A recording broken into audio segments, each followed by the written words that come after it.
Bismillah. Assalamualaikum warahmatullahi wabarakatuh. Alhamdulillah. Wassalatu wassalamu ala rasulillah wa ala alihi wa sahbihi wa man walah amma ba'du. Allahumma salli ala Muhammad wa ala ali Muhammad kama sallaita ala Ibrahim wa ala ali Ibrahim wa barik ala Muhammad wa ala ali Muhammad kama barakta ala Ibrahim wa ala ali Ibrahim innaka Hamidum Majid amma ba'du. Jamaah sekalian, para orang tua dari Bulan Bintang Islamic School dan ikhwan sekalian yang mengikuti baik di Zoom ataupun yang lainnya. Ya, alhamdulillah kita bersyukur kepada Allah Subhanahu wa taala. Di sore hari ini kita diperkenankan untuk melanjutkan kembali kajian kita Dwi Pekanan yang membahas kitab atau kutayib Ma la yasa'u atfalul muslimin jahlahu. Perkara-perkara yang tidak sepatutnya anak-anak kaum muslimin tidak mengetahuinya. Ya. Dan kita sudah sampai di bab tentang adab atau etika fil khala atau di kamar mandi. Ya. Dan sebagaimana kita tahu ya bahwa agama kita ini agama yang luar biasa sempurnanya ya, agama yang paripurna, satu-satunya agama yang Allah ridhai ya. Dan Allah Subhanahu wa taala sempurnakan agama kita yang mulia ini. Ya. Sehingga tidak ada satupun ya yang terlepas dari pengaturan agama kita ini. Bahkan berkaitan dengan etika atau adab yang bersifat private saja, yaitu urusan ke kamar mandi, itu tidak lepas dari perhatian agama kita yang mulia ini atau Islam. Nah, jamaah sekalian mulakan Allah Subhanahu wa taala. Islam itu sangat memperhatikan sekali berkaitan dengan masalah etika atau adab. Yang termasuk juga etika atau adab di kamar mandi. Ya. Nah, karena itu ya yang berkaitan dengan etika-etika di kamar mandi ini adalah perkara-perkara yang sepatutnya setiap muslim mengetahuinya. Ya. Sepatutnya setiap muslim paham ya. Ya.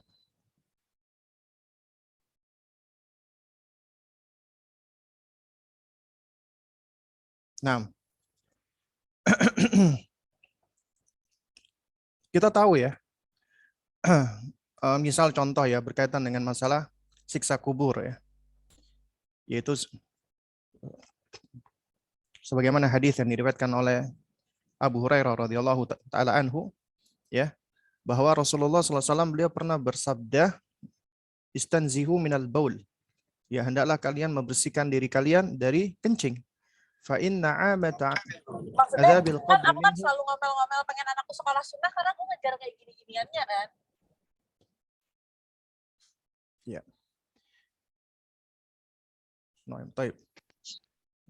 Sebagaimana ya ini mungkin bisa tolong diatur settingannya ya.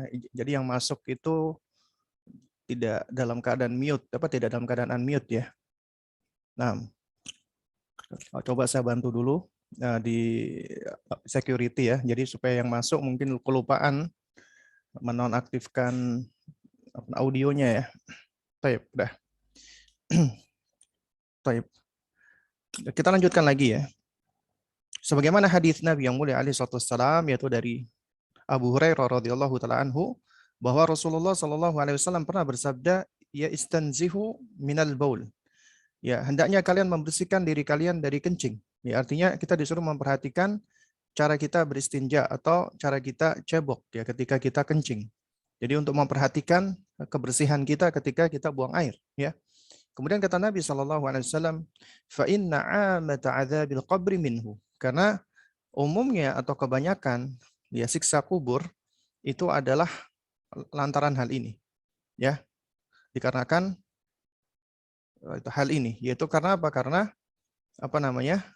seseorang yang ketika dia kencing, dia tidak menjaga kebersihannya. Seperti misalnya ketika dia kencing, dia kencingnya itu tidak tidak ini ya, tidak bersih ketika cebok ya. Juga diantaranya ketika dia tidak menutup diri ya, manakala dia sedang buang air kecil ya, atau istilahnya buang air kecil sembarangan ya. Nah, nah dari sini kita tahu ya bahwasanya ternyata ya mungkin dari perkara yang tampak disepelekan oleh kebanyakan orang itu bisa menjadi sebab siksa kubur gitu loh. Juga di dalam riwayat yang lain ya, yaitu diantaranya hadis dari Ibnu Abbas radhiyallahu taala anhuma ya. Beliau menceritakan bahwasanya maron Nabi sallallahu alaihi wasallam kubra ini. Nabi pernah melewati dua buah makam ataupun kuburan. Faqala, kemudian Nabi bersabda, innahuma la yu'adzibani. Ya, sesungguhnya kedua penghuni kubur ini sedang disiksa. Ya, wa ma yu'adzibani fi kabirin. Dan keduanya tidaklah disiksa itu karena perkara-perkara yang besar. Ya, maksudnya yang dianggap besar, ya. Nah, kemudian Nabi mengatakan wa amma ahaduhuma fakana la yastatir minal baul. Ya, jadi orang yang pertama yang disiksa adalah dia adalah orang yang tidak la yastatir minal baul, yang tidak menutupi diri ketika buang air kecil. Artinya ketika dia buang air, dia tidak mencari tempat yang sepi atau tidak menutupi dirinya, ya. Nah, ini seringkali kita dapati ya, khususnya laki-laki ya. Itu kadang-kadang suka kencing sembarangan ya, kayak sopir angkot misalnya berhenti di pinggir jalan, kemudian dia buka pintunya kemudian kencing, atau mencari pohon atau yang semisalnya ya. Ini ternyata bisa menjadi sebab didapatkan siksa kubur ya. Nah, kemudian yang satunya kata Nabi, wa amal akharu fakana yamshi bin namimah ya. Adapun yang lain, dia dulu itu suka berjalan sembari suka mengadu domba, suka namimah. Nah, jadi ini dua hal yang disebutkan oleh Rasulullah sebagaimana diriwayatkan oleh Abdullah bin Abbas ya radhiyallahu taala anhuma, bahwa ya mereka disiksa ya, wa ma yu'adzibani fi kabirin kata Nabi, dan keduanya tidaklah disiksa itu karena perkara-perkara yang dianggap dahsyat gitu, enggak. Jadi yang pertama adalah kenapa? La yastatir minal baul, yaitu ketika kencing tidak menutupi dirinya, dan yang satunya adalah apa? Fakana yamshi bin namimah. Ya, dia berjalan kemudian dia melakukan namimah atau mengadu domba, menghasut sana, menghasut sini. Ya, memprovokasi sana, memprovokasi sini.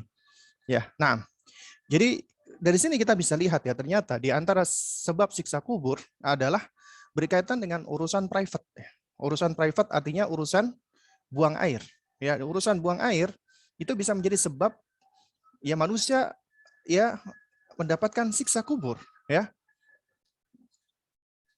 Sebagaimana tadi yang saya sebutkan tadi ya di awal, yaitu hadis Abu Hurairah yang mana Nabi mengatakan istanzihu minal baul fa inna amata adzabil qabri minhu. Hendaklah kalian membersihkan ya diri dari kencing, artinya ketika istinja, cebok itu harus benar-benar bersih, karena kenapa? Kebanyakan ya siksa kubur itu adalah disebabkan oleh hal ini. Itu orang-orang yang tidak bersih ketika dia buang air kecil. Nah, oleh karena itu, ini adalah suatu hal yang penting, ya, urgent sekali bagi kita untuk mengajarkan anak-anak kita, mendidik anak-anak kita mulai dari semenjak dini mereka, ya tentunya secara bertahap ya, karena ini adalah bagian dari keterampilan hidup, life skill mereka yang harus sudah kita ajarkan kepada mereka, ya. Kita harus sudah training mereka ya, makanya yang namanya toilet training itu adalah suatu hal yang penting sekali harus kita ajarkan. Tapi tentunya toilet training yang dimaksud di sini bukanlah toilet training seperti konsepnya orang-orang kafir, tidak ya. Jadi toilet training di sini adalah ya itu yang sesuai dengan adab-adab atau etika di dalam agama kita, karena agama kita adalah agama yang sempurna ya. Agama yang sudah mengajarkan segala sesuatunya, termasuk urusan private, urusan di kamar mandi juga tidak apa namanya diacuhkan ya oleh agama kita. Artinya agama kita ya menaruh perhatian. Ya. Nah, baik, di bab ini etika di kamar mandi, yaitu pertanyaan yang ke-17 ya. Kita ajarkan kepada anak kita, "Nak, sebutkan apa saja adab-adab ketika di kamar mandi." Maka jawablah adab-adabnya di antara lain yang pertama, masuklah ke kamar mandi dengan mendahulukan kaki kiri terlebih dahulu. Nah, ini harus kita ajarkan ya. Ini juga beberapa kali sudah saya ulang-ulang ya. Ya, bahwasanya ya Allah Subhanahu wa taala itu yang menciptakan kita manusia dan Allah yang paling tahu tentang makhluknya. Juga termasuk Allah yang paling tahu tentang bagian tubuh manusia. Ya, seperti misalnya kita manusia Allah berikan kemampuan untuk bisa membedakan mana yang kanan, mana yang kiri. Ya, kita manusia itu tahu, bisa tahu mana bagian kanan, mana bagian kiri. Artinya kita bisa tahu arah nih, ya. Kita bisa tahu tentang apa?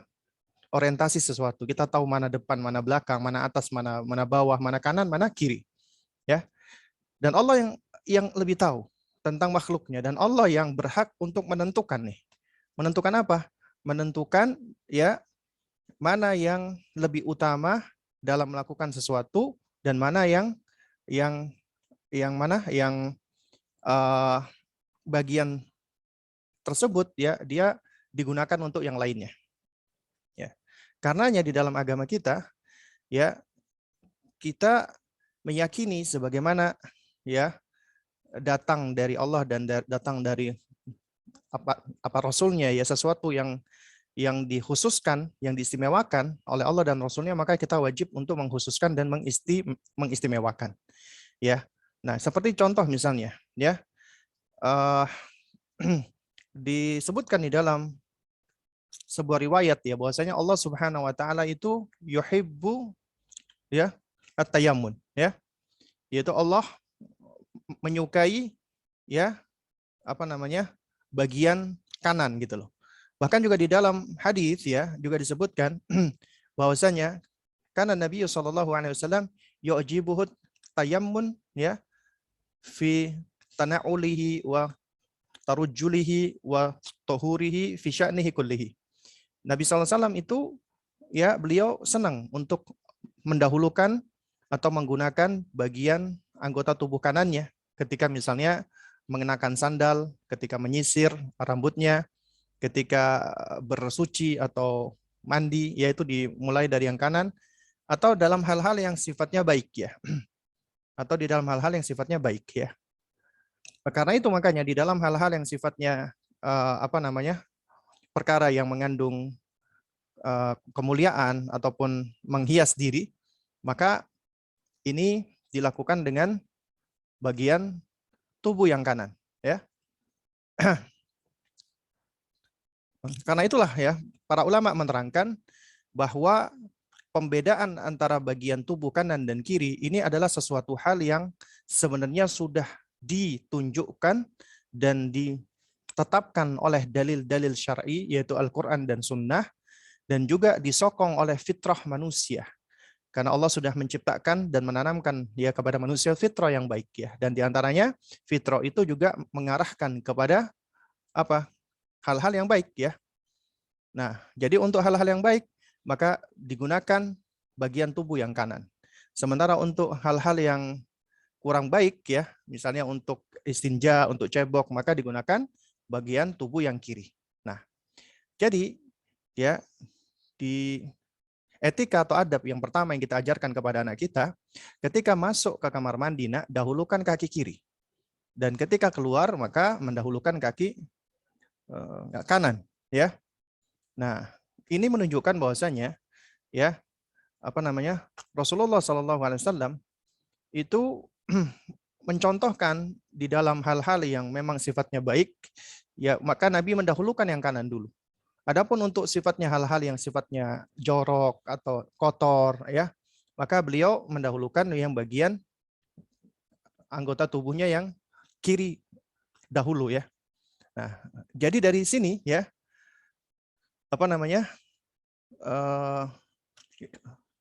kita bisa ini ya bisa bisa apa namanya? Bisa mengajarkan kepada anak-anak kita ya mengenai konsep kanan dan kiri, dan mengajarkan kepada mereka konsep kanan dan kiri ini adalah di antara salah satu alamat atau tanda-tanda tamyiz ya.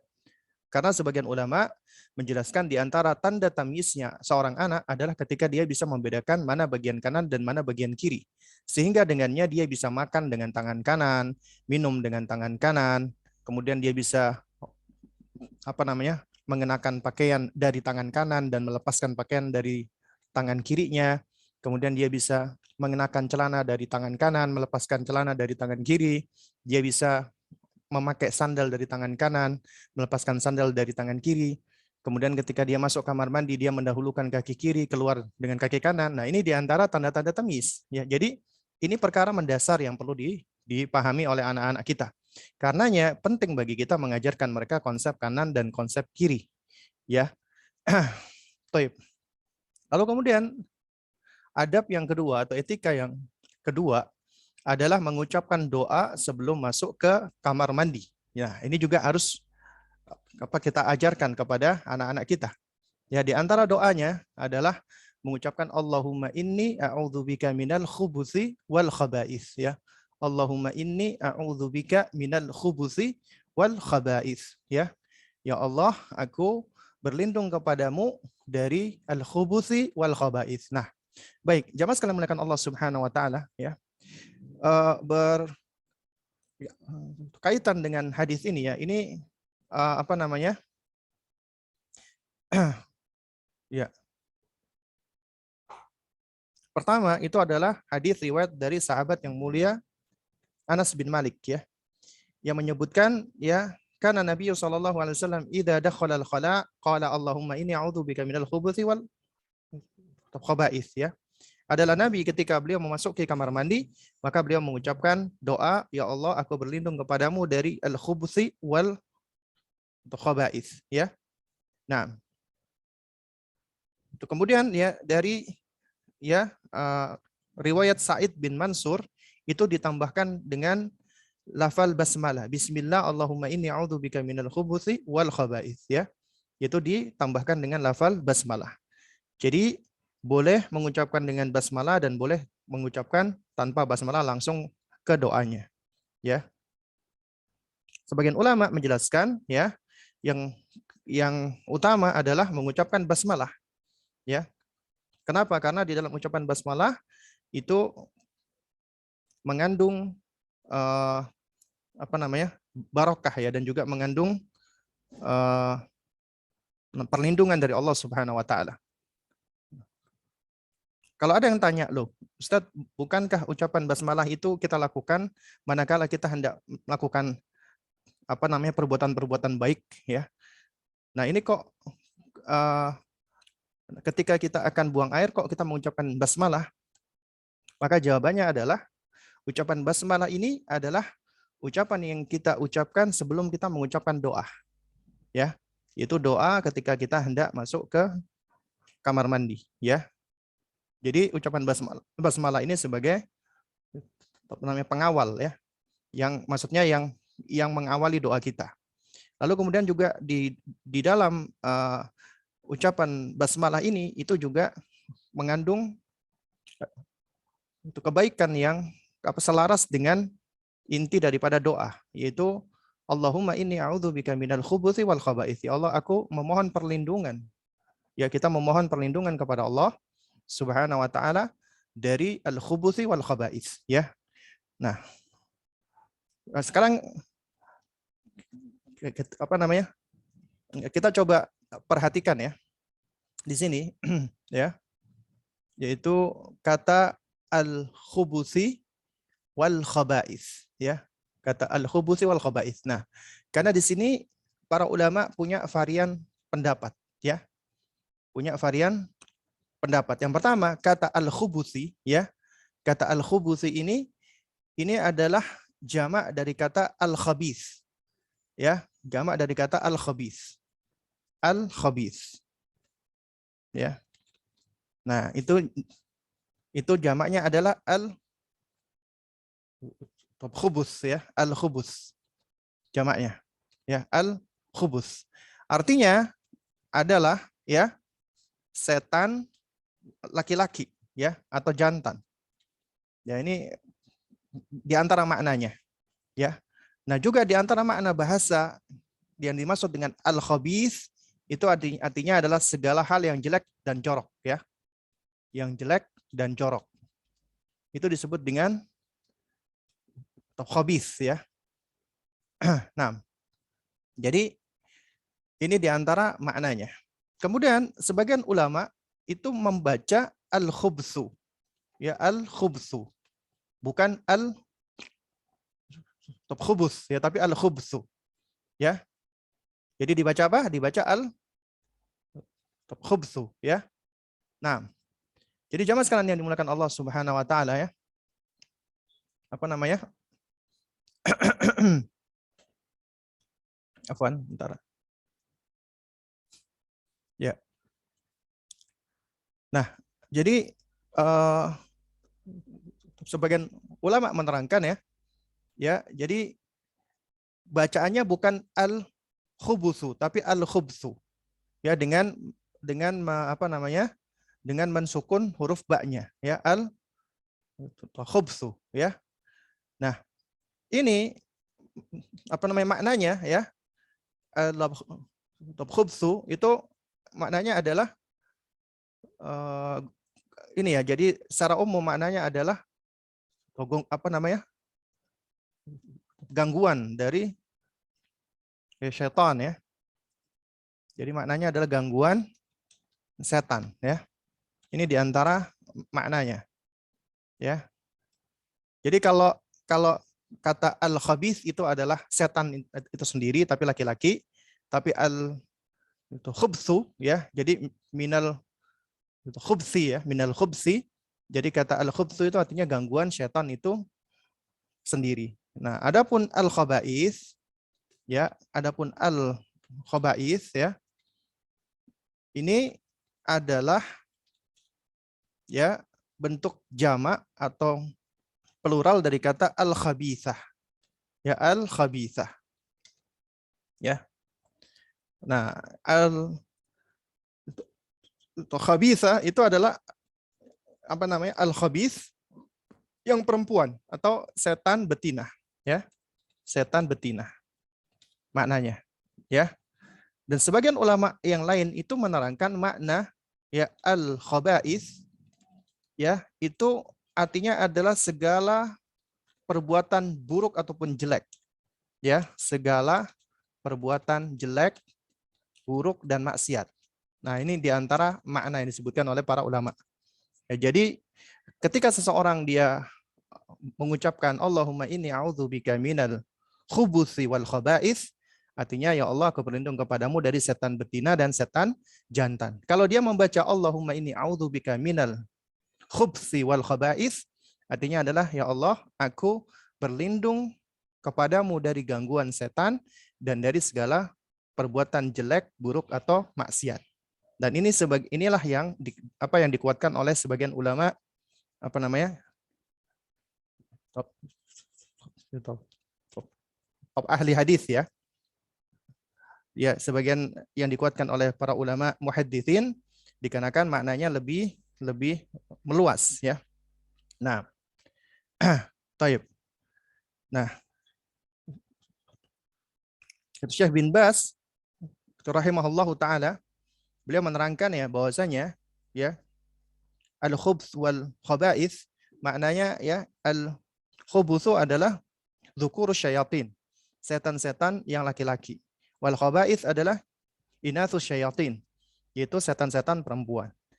Nah, kemudian beliau menerangkan wa qala ba'du syarah, dan sebagian ulama ya yang mensyarah hadis ini makna al-khubtsu adalah asyarr. Makna al-khubts artinya adalah asyarr. Asyarr artinya keburukan ataupun kejelekan ya. Adapun al-khaba'ith artinya adalah ahlu syarr. Ahlu syarr artinya pelaku keburukan. Jadi maknanya adalah ya ketika diucapkan Allahumma inni a'udzubika minal khubuthi wal khaba'ith, artinya adalah Allahumma inni apa namanya? A'udzubillah minasyarri wa ahlihi. Aku berlindung kepada Allah dari kejelekan dan pelakunya. Ya. Nah, ini diantara yang disebutkan oleh Al-Allamah bin Bas ya, rahimahullahu taala ya. Nah, jadi jamaah sekalian muliakan Allah Subhanahu wa taala ya. Berkaitan dengan doa ini ya, doa sebelum masuk ke kamar mandi. Jadi ulama punya varian-varian pendapat, di antaranya ya Allah aku berlindung kepadamu dari setan betina dan dari setan jantan, atau aku berlindung kepadamu ya Allah dari segala hal yang jelek, yang jorok, dan juga dari segala bentuk perbuatan kemaksiatan ya. Nah, jadi ini adalah di antara di antara pendapat ya para ulama ya, ataupun juga Al-Allamah bin Bas rahimahullah menyebutkan ya, yaitu maknanya al-khubuts itu adalah asyar, al-khaba'its adalah ahlu syar. Ya Allah, aku berlindung kepadamu dari keburukan dan dari pelakunya, dari pelaku keburukan ya. Ya.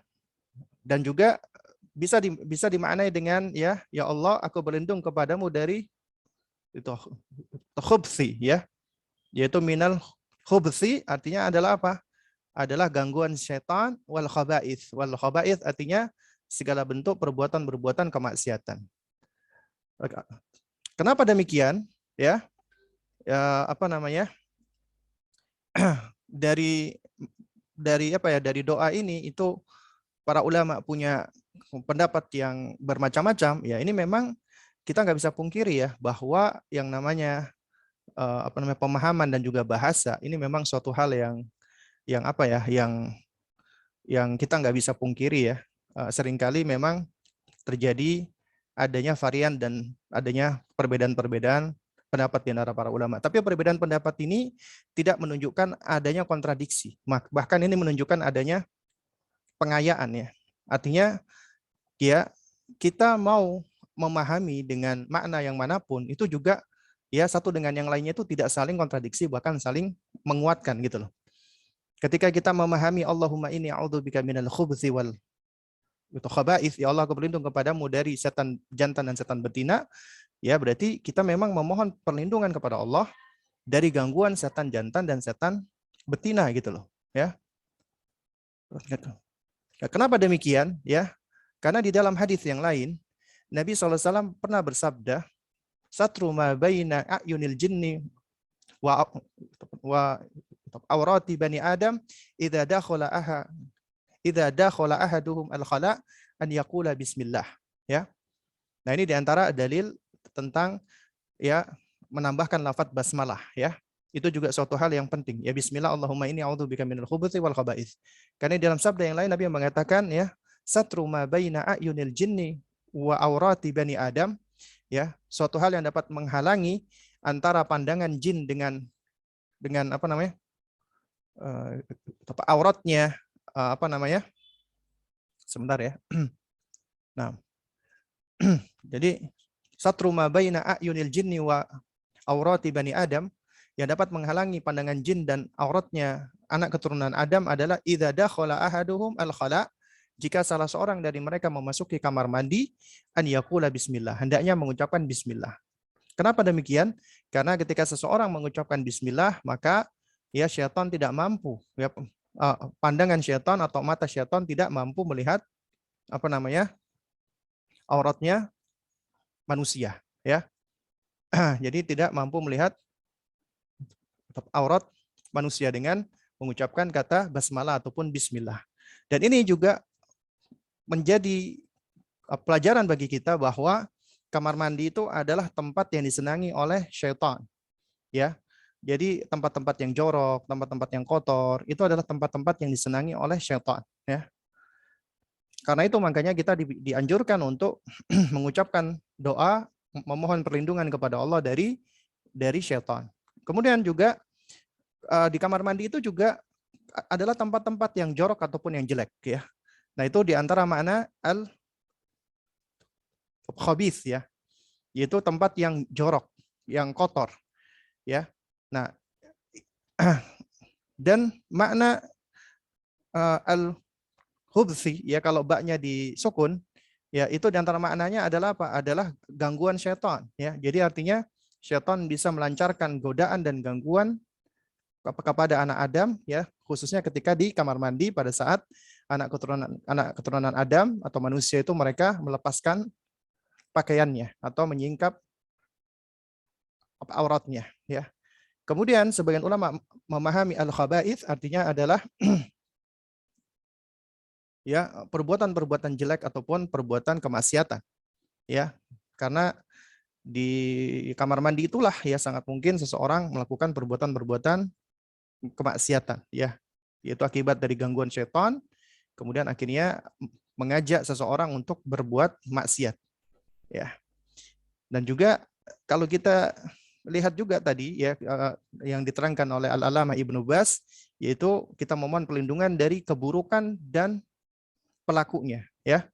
Itu kita memohon perlindungan dari kejelekan dan pelaku itu kejelekan, ya. Dikarenakan apa? Dikarenakan sangat mungkin sekali ya seseorang itu jatuh kepada perbuatan kejelekan, ya, diantaranya di tempat-tempat seperti ini, yaitu di apa namanya di kamar mandi. Nah, jadi dalam hal ini ya saya sarankan ya bagi para orang tua untuk mengajarkan kepada anak-anak cukup mengambil satu bacaan saja dan satu makna saja. Nanti ketika dia sudah usia di atas 7 tahun atau udah 10 tahun ke atas, baru kita boleh mengajarkan bacaan varian bacaan. Jadi untuk anak-anak yang di bawah 7 tahun ya kita cukup talqinkan, ajarkan ya satu bacaan saja. Yaitu bacaan Allahumma inni a'udzubika minal khubuthi wal khaba'its. Dan kita ajarkan artinya adalah kita memohon perlindungan kepada Allah dari setan jantan dan setan betina. Ya.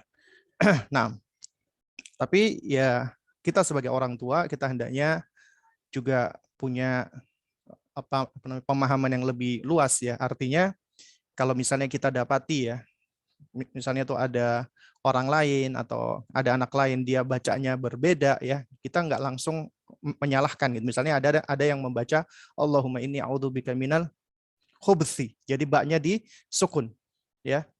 Lalu kemudian kita katakan bukan khubuth tapi khubuthi. Padahal itu juga benar gitu loh. Jadi sebagian ulama itu mensukun huruf baknya ini, ya huruf baknya di sukun. Nah, Taib.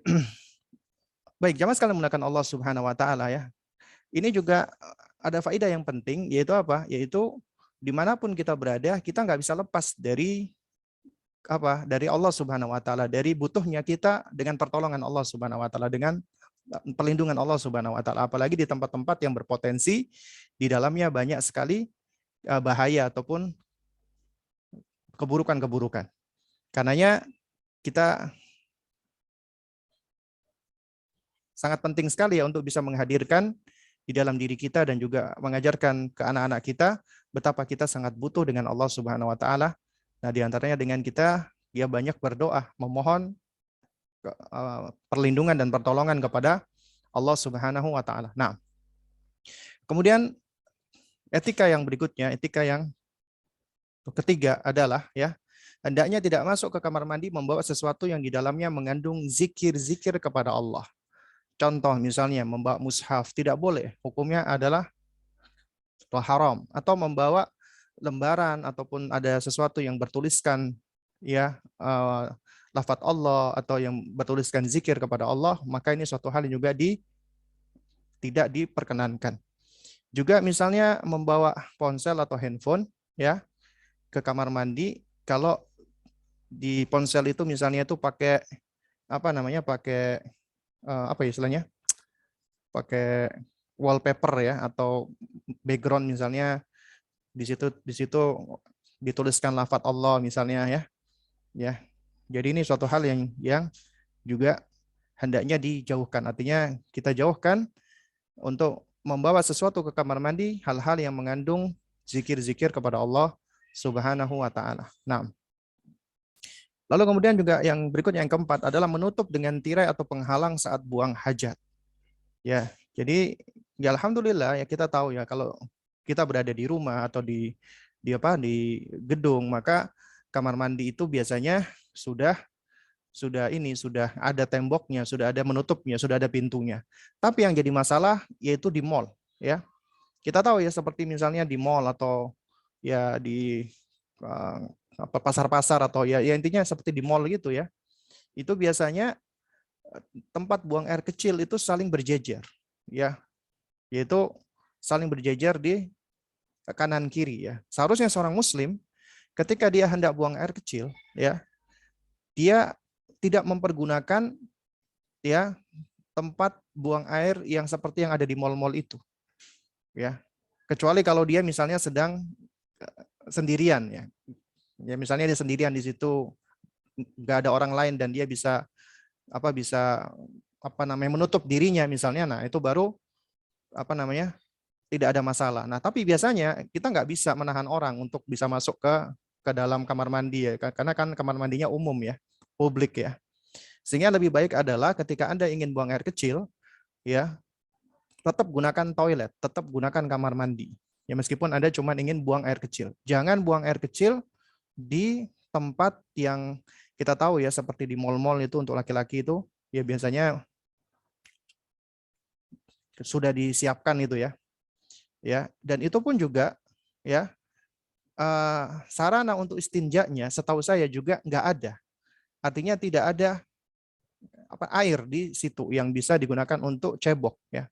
Sehingga ya seringkali yang saya perhatikan adalah setelah orang-orang itu kencing atau buang air kecil ya, mohon maaf ya, mereka langsung begitu saja, nggak istinja dulu, nggak dibersihkan dulu, nggak cebok dulu, kemudian langsung ngeluyur begitu saja.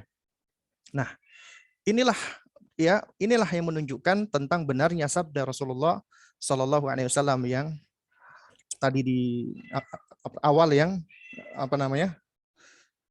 saya ini kan ya, saya sebutkan tadi, yaitu diantaranya tadi ya hadis Abu Hurairah radhiyallahu taala anhu tadi ya, yang mana Nabi mengatakan istanzihu minal baul fa inna amata tab'adza bil qabri minhu.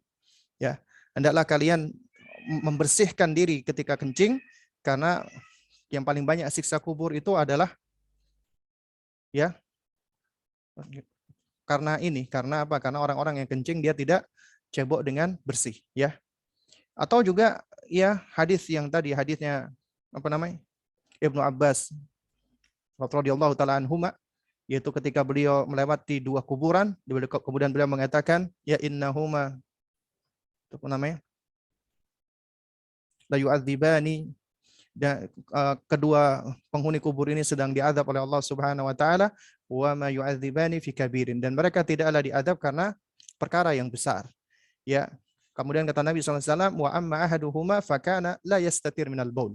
Ya, jadi dia diazab ya. Orang yang pertama ini diazab karena dia tidak menutup diri ketika dia sedang kencing. Dan ini nyata sekarang ya.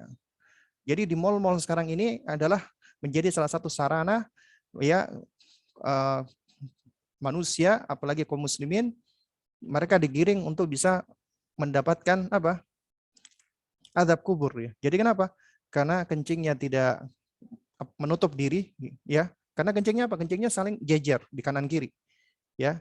Dan juga tidak bisa istinja, tidak bisa cebok dengan cara yang bersih.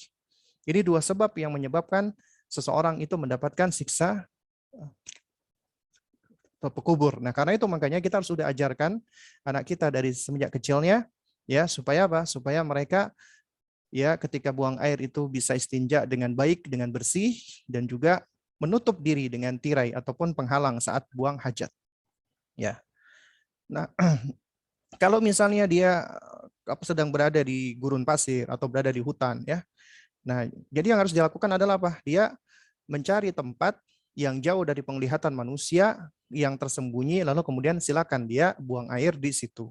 Kemudian untuk istinjanya, untuk ceboknya ya, kalau tidak ada air maka dia boleh mempergunakan batu. Itu disebut dengan istijmar, ya, istijmar.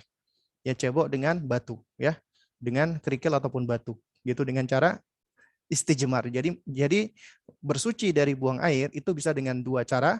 istinja yaitu biasanya dengan air, atau istijmar, ya istijmar yaitu dengan batu. Kalau memang tidak ada air. Nah, sebagian ulama seperti Syekh Utsaimin rahimahullah itu kalau memang tidak ada air, itu juga dibolehkan pakai semacam tisu ataupun kain yang bersih, lalu kemudian dibersihkan hingga benar-benar bersih, hingga benar-benar sudah tidak tampak lagi ya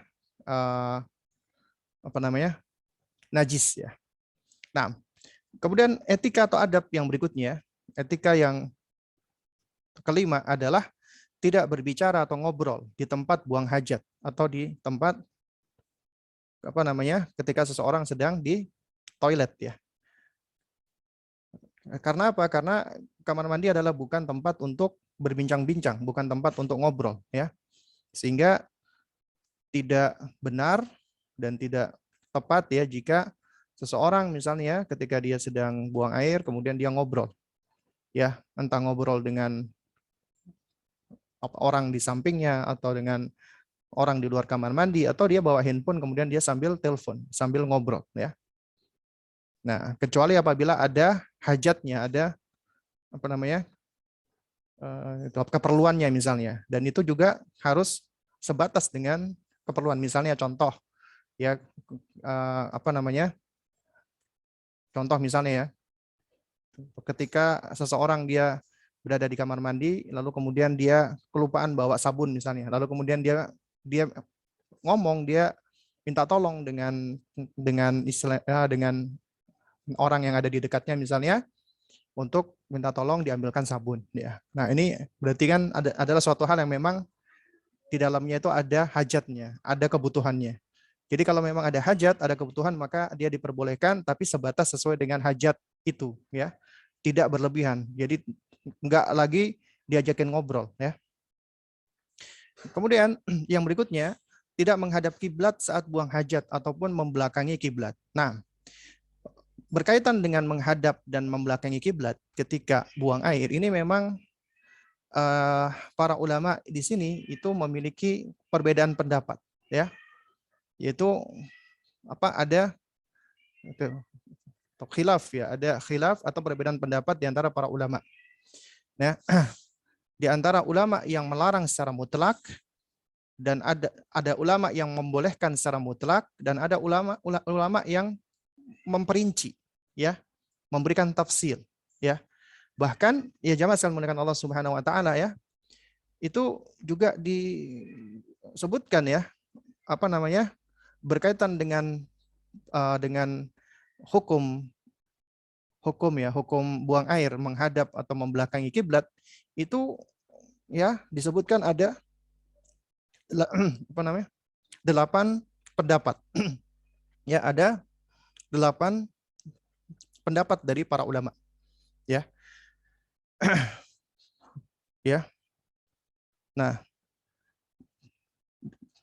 6 di antaranya ya, yaitu pendapat yang tidak membolehkan buang air menghadap kiblat ataupun membelakangi kiblat baik di dalam bangunan ataupun di luar bangunan.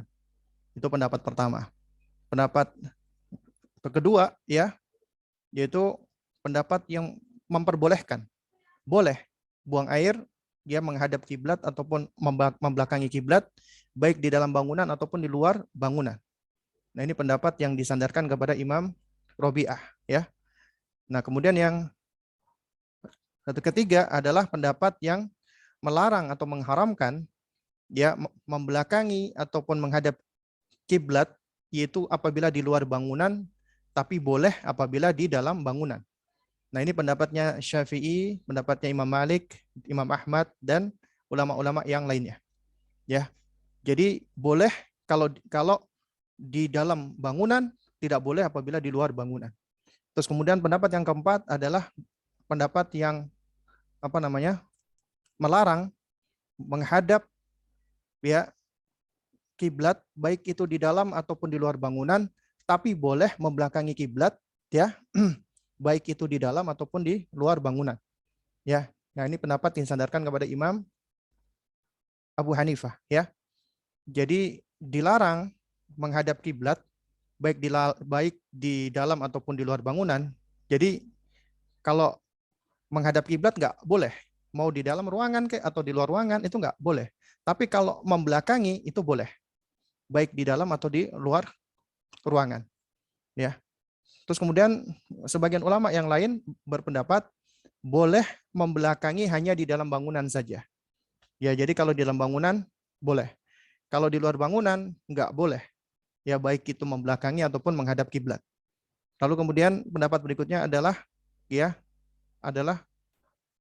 pengharaman mutlak, ya, baik di dalam ruangan, di luar ruangan, baik itu di dalam bangunan ataupun di luar bangunan. Ya. Terus kemudian pendapat, jadi larangan di sini sifatnya cuma makruh saja, cuma makruh, jadi tidak sampai haram. Ya. Terus kemudian pendapat yang menyatakan ini adalah khusus untuk Ahlul Madinah, yaitu untuk penduduk Madinah saja. Ya, ini sebagaimana pendapatnya Al-Imam Abu Awanah, ya. Nah, jadi kalau kita lihat itu ternyata ya banyak varian pendapat dari para ulama berkaitan dengan masalah hukum buang air menghadap atau membelakangi kiblat. Nah, kita sebagai seorang muslim, sebagai seorang penuntut ilmu, maka yang kita ikuti adalah dalil. Kita harus menelaah dalilnya dulu, baru kemudian kita ya bisa melihat pendapat para ulama. Yang pertama kali lihat dalilnya dulu. Artinya pendapat para ulama itu apa ya dalilnya? Jadi bukan melihat bukan melihat akwal ulama dulu, pendapat ulama dulu, bukan, tapi melihat dalilnya dulu. Nah, jadi yang harus kita pahami nih, yang pertama, ada hadis-hadis yang melarang seseorang untuk buang air ya menghadap atau membelakangi kiblat. Di antara hadis yang muttafaqun alaihi diriwayatkan oleh Abu Ayyub Al-Ansari, ya, yang mengatakan bahwasanya Rasulullah SAW bersabda, "Idza ataitum al-ghaita fala tastaqbilul qiblata wala tastadbiruha." Ya, apabila kalian ya berada di tempat buang air, maka janganlah menghadap dan jangan pula membelakangi kiblat. Ya. Walakin syarriku au gharribu, akan tetapi hendaklah kalian menghadap ke timur atau ke barat. Nah, inilah di antara alasan yang disebutkan oleh Al-Imam Abu Awanah tadi untuk penduduk Madinah. Kenapa? Karena Nabi mengatakan walakin syarriku au gharribu, hendaklah kalian menghadap timur, ya. Hendaklah kalian menghadap ke timur atau ke barat. Nah, sementara kita orang-orang Indonesia, barat kita adalah kiblat gitu loh, ya. Barat kita adalah kiblat, ya. Nah, kemudian ya Abu Ayyub Al-Ansari radhiyallahu taala anhu, beliau melanjutkan hadisnya, faqadimna asy-Syam fawajadna marahidha buniyat qibala al-qiblah fananharifu wa nastaghfirullah taala. Lalu kemudian ketika kami sampai ke negeri Syam, kami dapati tempat-tempat buang air dibangun menghadap kiblat, maka kami pun mengubahnya dan kami memohon ampunan kepada Allah Subhanahu wa taala. Nah, lalu kemudian dalil yang berikutnya, Nabi mengatakan fala tastaqbilul qibla wala tastadbiruha bi baulin wala ghaitin. Janganlah kalian menghadap kiblat atau jangan membelakangi kiblat ya ketika kalian buang air kecil ataupun buang air besar. Ya. Nah, jadi ini di antara dalil-dalilnya, di antara di antara hadis-hadisnya, dan juga ya kita tahu ya hadis yang diriwayatkan oleh Salman Al-Farisi ketika dia ditanya ketika ada seorang Yahudi yang tanya ya, yang seperti awalnya ngejek ya, yang mengatakan qad allamakum nabiyyukum ya kulla syai'in hatta al-qiraah. Jadi Salman beliau pernah ditanya oleh seorang Yahudi yang mengatakan qad allamakum nabiyyukum kulla syai'in hatta al-qiraah. Ya, benar enggak sih kalau Nabi kalian itu sudah mengajarkan segala sesuatu sampai urusan buang air ya. Hatta al-qiraah. Jadi dengan nada ngejek ya. Faqala, maka Salman Al-Farisi menjawab dengan bangganya, beliau mengatakan, ajal, iya, laqad nahana an nastaqbilal qiblata li ghaid au baulin. Ya, beliau sallallahu alaihi wasallam melarang kami untuk menghadap kiblat ketika kami buang air besar atau buang air kecil. Nah, tapi dalam hadis ini cuma disebutkan apa? Nastaqbilal qiblah, yaitu menghadap kiblat ya. Dan beliau tidak menyebutkan membelakangi kiblat ya. Au an nastanjia bil yamin. Ya, atau beliau tidak memperbolehkan kami untuk istinja dengan tangan kanan. Au an nastanjia bi aqalla min thalathati ahjar. Atau beliau melarang kami untuk cebok atau istinja dengan batu jumlahnya kurang dari 3 ya, atau an-nastanjia bi rojiin au bi adhamin, atau beliau melarang kami untuk istinja dengan kotoran hewan ataupun dengan tulang belulang ya. Nah, jadi cebok dengan kotoran yang udah kering ya. Jadi kan kadang-kadang kita dapati ada kotoran hewan ya. Itu yang sudah mengering yang seperti batu, maka harus diperhatikan karena tidak boleh kita gunakan untuk istinja. Ataupun tulang ya, kita dapat tulang juga nggak dibolehkan untuk cebok. Nah, itu adalah di antara dalil-dalil yang melarang. Lalu kemudian ternyata ada pula dalil-dalil yang menunjukkan kebolehannya. Di antaranya hadis yang diriwayatkan oleh Abdullah bin Umar radhiyallahu taala anhuma ya, yang mana beliau menceritakan tataqaitu fawqa dhahri baiti Hafsa li ba'di hajati ya. Beliau mengatakan, aku pernah naik ke rumah Hafsah ya dalam rangka untuk suatu keperluan ya. Fa ra'aitu Rasulullah sallallahu alaihi wasallam yaqdi hajatahu mustadbiral qiblah wa mustaqbil Syam. Lalu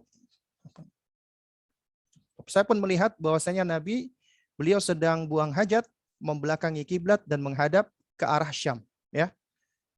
Nah, jadi di sini beliau menceritakan pernah ya suatu ketika Abdullah bin Umar radhiyallahu taala anhuma beliau naik di atas rumahnya Hafsah ya, bibinya. Kemudian beliau melihat Rasulullah SAW itu sedang buang hajat ya, ternyata membelakangi kiblat dan menghadap Syam ya.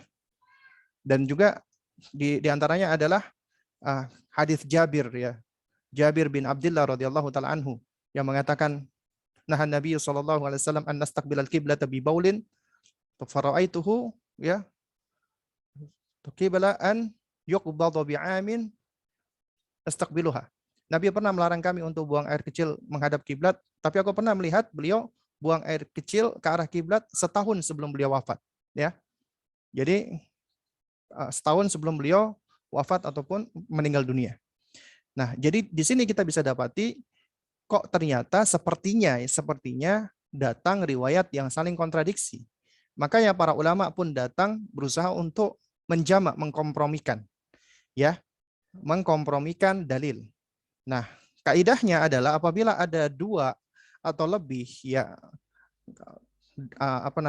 nas ataupun riwayat yang tampak kontradiksi, maka kaidahnya yang pertama adalah dikompromikan dahulu sebelum ditarjih. Sebelum dikuatkan atau dipilih mana yang lebih kuat, yang paling tepat adalah dijamak, dikompromikan dahulu. Ya.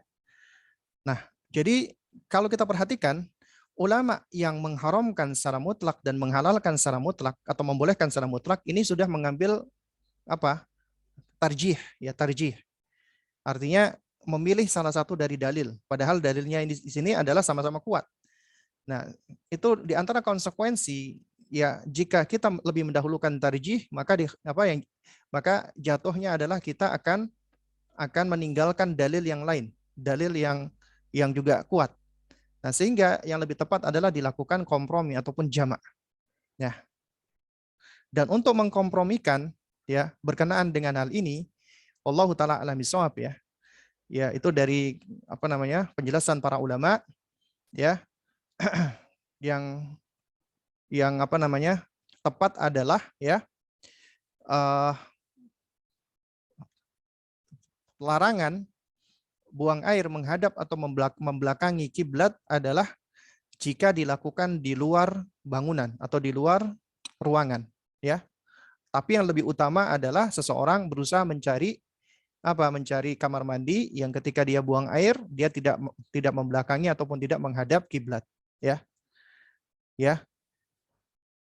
Tapi apabila dia berada di luar ruangan, semisal dia sedang safar, dia berada di gurun pasir misalnya, atau dia berada di hutan atau di tempat-tempat yang tidak ada kamar mandinya, sehingga dia harus buang air di tempat yang terbuka, hendaknya dia menjauhkan diri dari pandangan manusia dan dia berusaha mencari tahu ya di mana kiblat, kemudian dia tidak buang air menghadap atau membelakangi kiblat, ya.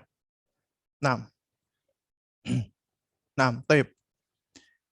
Nah, ini dan inilah pendapat yang dikuatkan oleh Fadilatul Syekh Muhammad bin Shalih Al-Utsaimin rahimahullahu taala, yang mengatakan wal qaulu rajih indi fi hadhihi al-mas'alah, pendapat yang rajih menurut saya di dalam perkara ini adalah annahu ya yahrumul istiqbal wal istidbar fil fil tafadha, ya, yaitu dilarang untuk menghadap atau membelakangi kiblat ya ketika buang air besar, yaitu adalah ketika di tempat terbuka gitu ya. Wa yajuzu al-istidbar fil bunyan dun al-istiqbal. Ya. Nah, tapi boleh membelakangi kiblat di dalam bangunan ya, namun tidak boleh menghadap kiblat. Nah, jadi Jadi beliau menguatkan meskipun itu di dalam bangunan maka tetap tidak boleh menghadap kiblat, ya. Baik. Jadi jamaah sekalian menggunakan Allah Subhanahu wa taala, ya, intinya di dalam hal ini memang para ulama itu memiliki khilaf, perbedaan pendapat yang cukup tajam dan cukup banyak. Ya, jadi nasihat saya adalah berkenaan dengan menghadap kiblat ataupun membelakangi kiblat, ya hendaknya kita sebagai orang tua berusaha untuk mempelajari dulu, membaca dalil-dalilnya, kemudian kita berupaya ya minta bimbingan kepada Allah ya untuk bisa dibimbing memilih pendapat yang paling kuat berkaitan dengan permasalahan ini. Ya, intinya adalah secara asal kita tidak menghadap kiblat saat buang hajat ataupun membelakangi kiblat, ya. Jadi kita tidak menghadap kiblat saat buang hajat ataupun kita tidak juga membelakanginya. Nah, kemudian yang ketujuh, menggunakan tangan kiri saat membersihkan najis dan tidak menggunakan tangan kanan, ya. Itu sebagaimana tadi ya, diantaranya adalah riwayat dari Salman Al-Farisi ketika didatangi oleh seorang Yahudi, ya, yang mana beliau mengatakan bahwasanya ya beliau beristinja ataupun beliau cebok adalah dengan tangan kiri, tidak dengan tangan kanan, ya. Jadi dalam hal-hal yang sifatnya membersihkan najis atau yang semisalnya tidak dengan tangan kanan. Kemudian adalah tidak buang hajat di jalanan yang ramai dilalui manusia atau tempat mereka berteduh. Nah, ini misalnya seperti kita berada ya di ruangan terbuka misalnya ya, kayak di gunung ataupun kita berada di camping ground ya, yang misalnya di situ nggak ada toiletnya ya, maka hendaknya ketika seseorang akan buang hajat, jangan buang hajat di tempat-tempat yang memang itu menjadi jalan. Ya, artinya kalau misalnya kita naik gunung hiking ya, apa kita tahu ya bahwasanya ketika kita naik gunung itu ada jalannya gitu loh, ada jalan setapak yang memang merupakan jalan untuk bisa naik gunung ataupun turun gunung ya, sehingga kita tidak boleh ya buang air di jalanan yang memang dilalui oleh manusia, atau buang air di tempat-tempat mereka sedang istirahat. Misalnya ya ada tempat yang terbuka ya, yang biasanya mereka akan buka tenda atau yang semisalnya ya, atau misalnya di bawah pohon yang rindang ya. Jadi kita tidak boleh buang hajat intinya di tempat-tempat yang bisa mengganggu manusia ketika mereka melewatinya atau ketika mereka beristirahat. Ya, karena mengganggu manusia ya itu adalah termasuk dari akhlak yang buruk atau akhlak yang jelek. Kemudian yang berikutnya adalah mencuci tangan setelah selesai buang hajat ya. Jadi setelah kita selesai buang air, maka ajarkan kepada anak-anak kita untuk mencuci tangan, dan juga baik ya untuk mengajarkan mereka mencuci tangan dengan sabun ya. Jadi ini diantara salah satu syiar ya agama kita, yaitu menjaga kebersihan ya. Kemudian yang terakhir adalah mendahulukan kaki kanan ketika keluar sembari mengucapkan gufronaka ya. Gufronaka ya. Itu dengan memohon ampunanmu ya Allah. Ya, artinya kita beristighfar kepada Allah, kita memohon ampunan ya itu kepada Allah Subhanahu wa taala ya. Jadi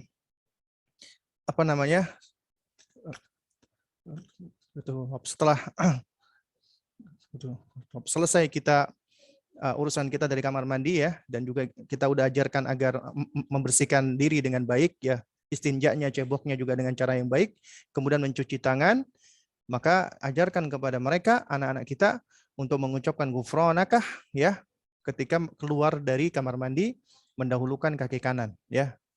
Sebagaimana hadis Ibunda Aisyah radhiyallahu taala anha ya, beliau mengatakan kana Nabi sallallahu alaihi wasallam idza kharaja minal khala'i qala ghufranaka. Nabi SAW ketika keluar dari toilet atau kamar mandi, maka beliau mengucapkan gufronaka ya. Nah, ini diantara etika-etika atau adab-adab yang diajarkan oleh oleh Rasulullah Sallallahu Alaihi wa ala alihi Wasallam ya. Nah, baik. Mungkin ini yang dapat disampaikan ya. Saya coba lihat apa udah ada pertanyaan yang masuk ya. Wah, ini udah banyak di chat ya. Apa ini maksudnya nih? Doa masuk kamar mandi boleh? Apa? Ustadz, apakah ada kelonggaran untuk anak balita terkait bicara di kamar mandi? Karena anak saya suka banget ngajak ngobrol di kamar mandi saat saya lagi dampingi mandinya. Ada aja yang ditanya. Kadang saya sengaja diam saja dan kasih isyarat untuk diam. Tapi dedeknya nanya terus. Saya sudah jelaskan adab-adabnya. Cuman memang prakteknya belum terlaksana. Nah, toib.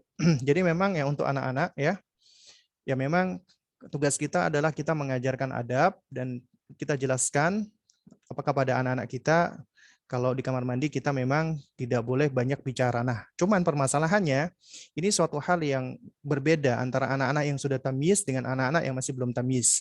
Ya, dan anak-anak yang belum tamyiz, anak tufulah, ya kita tahu bahwasanya secara kognisi ya, kemudian juga dari perkembangan daya nalar dan yang semisalnya itu belum sama dengan anak-anak yang sudah usia 7 tahun ke atas ataupun yang tamyiz. Ya, dan jadi kalau misalnya mereka ketika mandi atau ketika buang air ya, mereka masih banyak nyerocos, masih banyak bicara ya. Ini mudah-mudahan ya ada suatu hal yang memang ma'fu, yang ma'dzur ya, yang masih diberikan dispensasi ya. Karena juga mereka sejatinya masih belum berdosa juga ya. Nah, jadi kita mungkin sebagai orang tua ya, sebenarnya kita boleh ya ketika anak tanya kita menjawab sesuai dengan hajat saja ya. Atau misalnya kita yang bicara, kita bicara ya, misalnya kita katakan begini, Dede sekarang ini ya apa kencing ya atau apalah gitu kan. Nah, Dede sekarang buang air kecil. Kalau buang air kecil ya, jadi kita yang tokatif ya. Jadi kita jelaskan kalau buang air kecil kita masuk dengan kaki kiri dulu ya, baru kemudian setelah itu kita bersihkan dulu toiletnya dengan kita semprot, lalu kemudian duduk, lalu kemudian ya intinya kita memberikan informasi ataupun maklumat atau juga instruksi ke anak kita yang jelas, yang meskipun kita sampaikan berulang-ulang ya supaya mereka ngerti gitu loh, dan ini juga menjadi kebiasaan mereka gitu loh. Jadi sebenarnya untuk anak-anak ya itu memang kita boleh menjelaskan semacam instruksi-instruksi sederhana meskipun itu di kamar mandi, karena ini adalah bagian dari apa ya, dari apa, hajat ya, bagian dari kebutuhan ya, dalam rangka untuk mendidik mereka, untuk mengajari mereka gitu loh, tentang sejumlah etika dan adab ketika mereka berada di kamar mandi. Nah, dan ini juga harus kita ajarkan secara pelan-pelan ya, bertahap, satu demi satu, baru kemudian setelah itu ya dengan bertambahnya usia baru kita ajarkan kepada mereka kalau di kamar mandi kita tidak boleh ngobrol, kita tidak boleh bicara ya. Ya, nah, wallahu a'lam bishawab ya. Ustadz, saat ini belum ada keran atau tempat wudhu di luar kamar mandi. Jadi wudhu di kamar mandi. Bagaimana caranya membaca basmalah? Apakah di luar sebelum masuk kamar mandi sudah niat wudhu dan membaca basmalah sebelum masuk kamar mandi agar di kamar mandi tidak membaca basmalah lagi? Toib, ini sebenarnya sudah pernah disinggung ya, yaitu berkaitan dengan ya, di sini memang ulama berbeda pendapat nih, berkaitan dengan mendahulukan kaki kiri atau kaki kanan ketika kita masuk ke tempat mandi. Nah, yang perlu kita perhatikan ya, di zaman dahulu itu biasanya dibedakan antara tempat buang air dengan tempat mandi. Nah, cuman sekarang kita jadikan satu. Dan kondisi toilet kamar mandi di zaman dahulu dengan sekarang itu beda ya. Nah, apa namanya?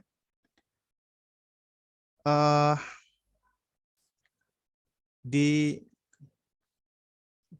kajian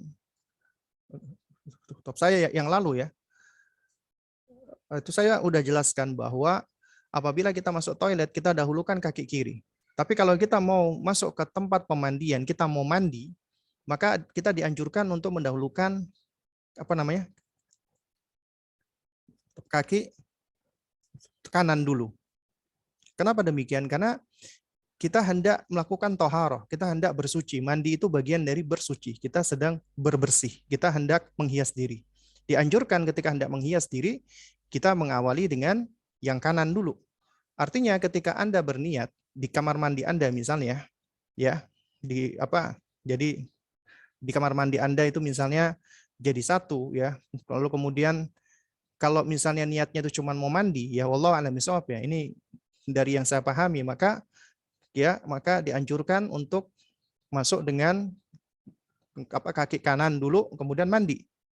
Tapi kalau misalnya niatnya untuk buang air, maka dia disifatkan seperti kamar mandi seperti toilet ya. Kalau misalnya ketika kita mandi juga di dalamnya kita akan buang air, maka yaitu tadi kita sifatkan itu seperti toilet ya. Kita dahulukan kaki kiri, kita selesaikan hajat, baru kemudian kita mandi ya.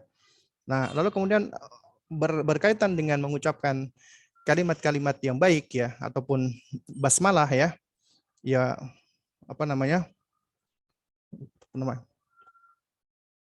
Allah taala alam bisawab ya, jika itu memang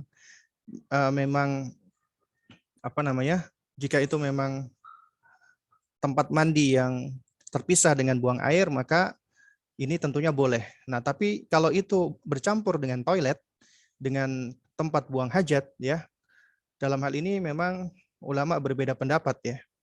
Jadi ulama top khilaf di dalamnya. Sebagian ulama berpendapat bahwasanya ya tidak disukai berwudu di tempat buang air ya. Nah, sementara yang lainnya itu kalau nggak ada tempat berwudu dan kita cuma bisa berwudu di situ, ya sudah, berarti kondisinya berarti kita berwudu di kamar mandi ya, dan kita hadirkan niat dan mengucapkan zikirnya adalah ketika kita sebelum masuk ke toilet tersebut, lalu kemudian setelah selesai berwudu, kemudian kita keluar dari toilet, baru kemudian kita berdoa. Nah, wallahu a'lam bishawab ya. Ini apa ya? Masuk kamar mandi boleh HP. Saat kita berada di kamar mandi, bolehkah kita menjawab salam dari orang yang memberi salam dari luar kamar mandi? Bagaimana adab kita untuk menjawabnya? Syukron Ustaz atas ilmunya. Nah, baik. Jadi kalau kita di kamar mandi ya, itu wallahu a'lam bishawab ya, yang tepat adalah kita tidak menjawab salamnya ya. Jadi juga datang dalam Itu sejumlah riwayat ya. Ketika misalnya itu ada yang datang kemudian nanya ya. Jadi itu kalau misalnya kita dengan apa ya, dengan memberi isyarat misalnya dengan ya, dengan kita berisyarat begitu saja, uh, apa namanya, orang itu sudah tahu ya bahwasanya di dalam itu kita, maka kita nggak perlu menyebutkan ya, apa, kita nggak perlu ngomong itu, kita nggak perlu bilang kalau di kamar mandi itu saya. Nah, kalau dalam hal seperti ini saja kita dianjurkan hanya untuk berisyarat, maka tentunya di dalam menjawab salam ya itu lebih aula lagi, lebih utama lagi gitu ya. Wallahu a'lam bishawab. Ustaz, bila kita ke kamar mandi di mall atau di luar, contoh perempuan membawa tasbih digital atau bawa buku kecil surah ada di dalam tas, otomatis tas dibawakan masuk kamar mandi. Nah, jadi intinya kalau benda-benda tersebut ya itu apa namanya, tertutup di dalam tas ya, yang menutup ya, dan tidak kita keluarkan ya, maka setahu saya ini tidak apa namanya, masalah ya. Jadi kalau misalnya kita bawa ada mushaf dan yang semisalnya, kita taruh di tas, dan kemudian tas kita misalnya kita nggak bisa titipkan di luar ya misalnya, jadi boleh kita bawa ya, selama tidak kita keluarkan sebenarnya ya. Tapi yang paling aman, yang paling selamat ya, itu adalah kalau bisa kita titipkan ya. Jadi jangan kita bawa masuk ke toilet, jangan kita bawa masuk ke kamar mandi sebenarnya. Nah, kalau masalah tasbih digital itu tidak apa namanya masalah sebenarnya ya, karena yang namanya tasbih itu sebenarnya yang lebih utama adalah ketika kita bertasbih dengan apa, dengan ini, dengan apa, dengan buku-buku apa namanya, dengan ini loh, dengan apa, buku-buku apa namanya, jari kita gitu. Jadi kan yang dianjurkan oleh Rasulullah ketika kita bertasbih adalah kita menghitung ya dengan ini, dengan lipatan-lipatan itu apa namanya, jari kita ya. Dan sebagian ulama bahkan itu ya sebagian itu berpendapat mempergunakan tasbih itu bid'ah, dan sebagian lagi berpendapat makruh, dan sebagian lagi itu berpendapat boleh-boleh saja jika memang seseorang dia kesulitan untuk bisa menghitung dengan apa namanya dengan jari-jarinya gitu ya. Nah, lalu kemudian bagaimana dengan tasbih digital ya? Intinya tasbih digital itu kan hitungannya alat ya. Jadi dia bisa dipakai untuk macam-macam ya. Jadi misalnya untuk ngitung, untuk biasanya kalau di pesawat bahkan pramugari juga mempergunakan itu counter digital. Jadi yang lebih tepat itu bukan disebut tasbih digital, tapi disebut dengan counter digital ya. Jadi alat penghitung digital ya. Karena yang paling utama bertasbih adalah dengan dengan lipatan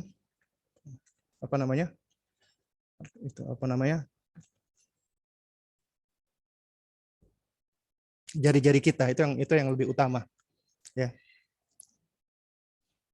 Lalu kalau kemudian kita bawa buku yang di dalamnya ada suratnya ya selama itu kita masukkan di dalam tas tertutup ya, wallah alam shawab ya. Setahu saya itu tidak termasuk kita membawa dengan cara kita keluarkan gitu ya. Ustaz, apakah di kamar mandi bolehkah kita sambil menonton YouTube atau main game? Ya, ini adalah termasuk itu ya sebenarnya. Kayak misalnya juga juga bawa buku atau bawa koran ya, itu juga sebenarnya termasuk lahwun ya. Jadi membuang-buang waktu di dalam kamar mandi sebenarnya ya. Dan ini adalah suatu hal yang hendaknya ditinggalkan. Wallahu a'lam. Ustaz, apabila kita di mall dan tempat umum lainnya, bagaimana praktek buang air ini tidak menghadap kiblat ya? Ya, yang pertama tentunya kita harus tahu dulu arah kiblatnya di mana. Terus kemudian yang kedua, ya apa namanya?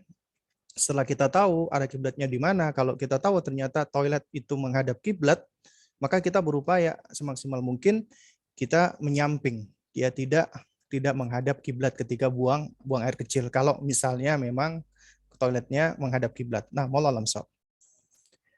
Setelah buang air kan dibasuh air. Setelahnya apakah harus dilap tisu lagi atau bisa langsung memakai pakaian dalam? Anak saya biasanya langsung memakai pakaian dalamnya. Ya intinya kalau sudah dibasuh dengan air ya. Jadi ketika sudah dibasuh dengan air ya, jadi sebenarnya najisnya sudah hilang. Ya jadi boleh langsung memakai celana dalam.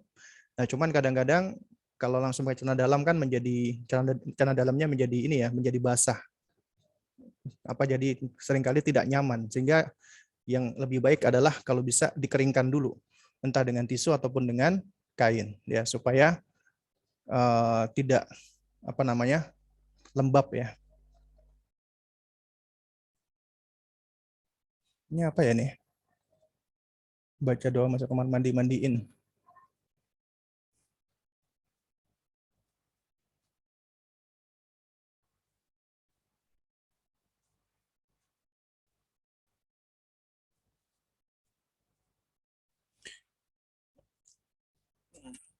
Apabila seorang perempuan haid darah siklus kebiasaan 7 hari, kemudian ketika sedang mendekati menopause ya haid dalam masa 3 hari kemudian bersih.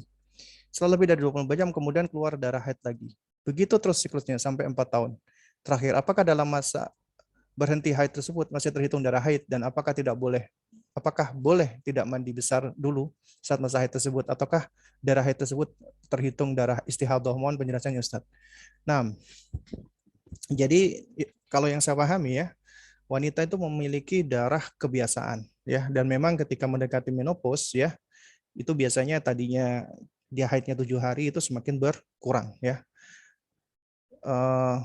Dan sifat-sifat darah haid itu adalah sifat-sifat darah yang maklum yang sudah diketahui ya. Ya. Terutama bagi si wanita itu gitu loh. Ya, jadi yang perlu kita perhatikan adalah ya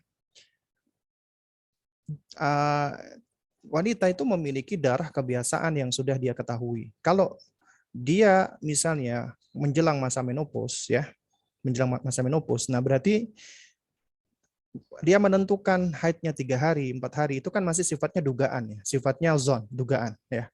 Nah, jadi yang namanya dugaan itu tidak bisa mengalahkan sesuatu yang lebih meyakinkan. Yang lebih meyakinkan itu apa? Yaitu darah kebiasaannya dia. Darah kebiasaannya dia, haid kebiasaannya dia adalah 7 hari. Ya, sehingga yang paling pas adalah dia tetap memperlakukan dirinya ya itu secara asal. Darah kebiasaannya adalah 7 hari. Kalau misalnya 3 hari darah sudah nggak keluar, ya, misalnya darah itu nggak keluar, lalu kemudian tiba-tiba darah itu keluar lagi misalnya, ya, dan kemudian setelah dia lihat darah yang keluar itu sifatnya sama dengan darah haidnya, berarti dia memang masih dalam kondisi haid, ya, dia dalam kondisi haid, ya, sampai benar-benar darahnya itu berhenti, ya. Nah itu dengan cara dia periksa, dia cek, ya misalnya dengan kapas atau yang semisalnya, biasanya itu diikuti dengan cairan warna kuning ya. Nah, baru setelah dia yakin, baru setelah itu silakan dia mandi. Nah, kalau dia misalnya nggak yakin, jadi setelah 3 hari dia menduga kuat ya, dia menduga kuat dirinya suci, kemudian dia mandi, kemudian dia sholat, nggak taunya besoknya dia mendapatkan darah lagi dan darahnya dia ini masih dalam fase darah kebiasaannya dia, maka wallahu a'lam bishawab yang saya pahami berarti itu masih masuk darah, masih masuk fase haidnya dia dan hendaknya dia menunggu sampai uh, haidnya selesai. Ya, sampai siklusnya selesai dan berkaitan dengan sholatnya dia yang dia lakukan di fase ketika dia masih haid, maka itu adalah suatu hal yang namanya ma'dzur ya. Ya, suatu hal yang dimaafkan ya, dikarenakan dia mengira atau menduga dirinya dalam keadaan suci. Ya, ya wallah alam bisawab ya. Kalau misalnya ya dia misalnya selama 3 hari itu dia haid, kemudian dia berhenti, kemudian besoknya dia keluarnya sifat darahnya itu berbeda dengan sifat darah haid, dan kemudian juga keluarnya itu misalnya melebihi dari 7 apa ya 7 hari ya siklus kebiasaan haidnya dia ya. Jadi dalam hal ini ya wallahu taala alam bisawab ya. Jadi kalau dia yakin bahwasanya darah yang keluar itu adalah bukan darah haid ya, dengan sifatnya, dengan bentuknya, dengan aromanya, teksturnya itu berbeda ya, sehingga dia lebih condong meyakini itu adalah darah istihadhah, maka ya maka jadi sesuatu yang meyakinkan, yang dia merasa yakin dengannya itu dapat merubah ya yang asal tadi, yaitu yang asalnya dia haidnya 7 hari ya. Tapi ya tentunya ini juga tentunya si wanita itu dia harus berusaha untuk benar-benar memastikan gitu loh. Ya, memastikan yang pertama adalah apakah benar darahnya itu adalah bukan seperti darah haid gitu ya. Karena sebagian ulama ya itu berpendapat kalau wanita itu dia sudah punya darah kebiasaan. Nah, yang dianggap istihadhah biasanya apabila di luar dari kebiasaan. Misalnya dia haidnya 7 hari, kemudian dia masih keluar darah sampai sampai ke 10 misalnya ya. Jadi yang lebih dari 7 hari kebiasaannya, maka itu dianggap sebagai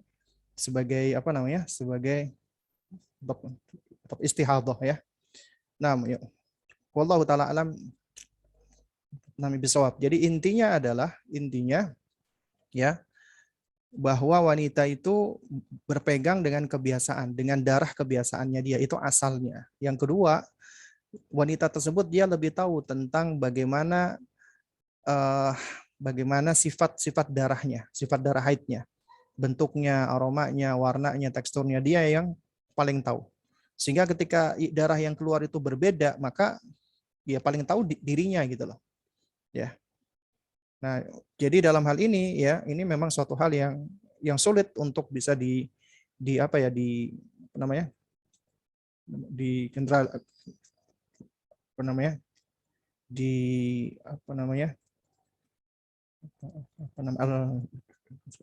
tergeneralisir ya.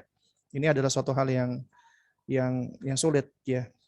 Nah, jadi kalau yang saya pahami adalah selama itu masih dalam siklusnya, maka dikembalikan ke asalnya yaitu haid, kecuali kalau si wanita tersebut yakin dia melihat sifat-sifat darahnya itu sudah tidak sama lagi dengan haid ya. Nah, jadi suatu hal yang meyakinkan tersebut baru bisa keluar dari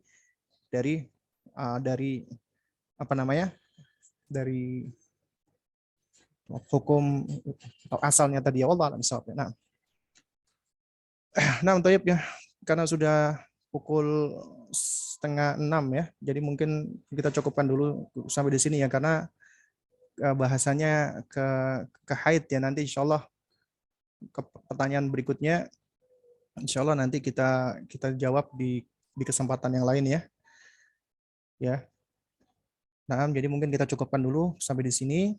Yang benar datangnya dari Allah, yang batil datangnya dari diri saya pribadi. Oke, kita tutup dengan kafaratul majlis. Subhanakallahumma wa bihamdik, asyhadu an la ilaha illa anta, astaghfiruka wa atubu ilaik. Wassalamualaikum warahmatullahi wabarakatuh.